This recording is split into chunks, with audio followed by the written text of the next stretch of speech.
groups in Kaduna State are taking a campaign against sexual abuse and assault to another level as they organized a cultural event to create more awareness about the menace.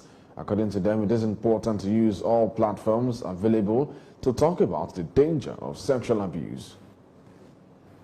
A man loses his wife to death and remarries 1 year later. Wow, you did the right thing. He's been praised and congratulated for moving on. After all, life is all about living.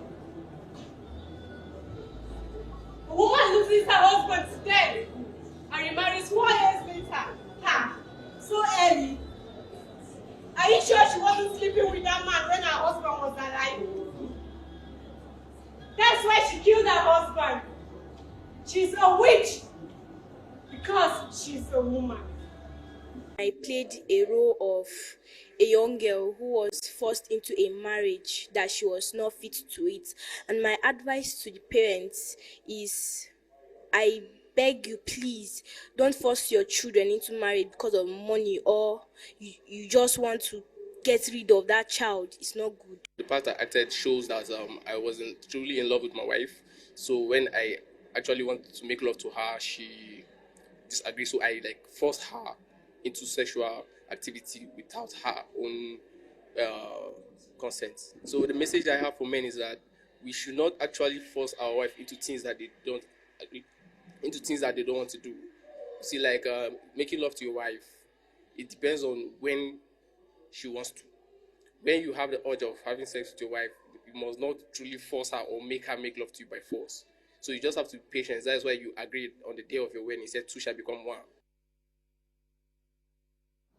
They say now is the time to sensitize the public and indeed the vulnerable on how to checkmate sexual abuse and how not to fall a victim. Every life matters. We are human first, so we should always speak out.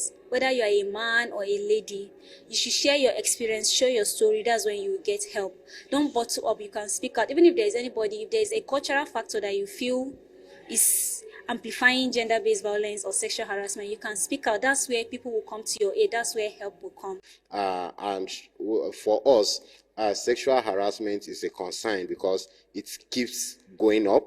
The indices keeps increasing, and we are trying to see that we bring in more men as allies of this thing. We are not saying men are not also suffering from sexual harassment, but we are trying to see how we have more men, as allies speaking up against this thing, be it against men who are being violated or speaking for women who are being violated. But all in all, we want to see how we can reduce this thing to the barest minimum. Many people have been, expelled from our institution because of all this. Even though this place is not there, I mean, this program is not carried out there, but, we are happy to be here so that at least we see what is happening in a way of play. What has been dramatized is a reflection of what is actually happening in many homes, of which we are not happy. So in our institution, we have policy that we try to make sure that women are being insulated, they are being respected, so that they will not be, harassed in any form. A convicted drug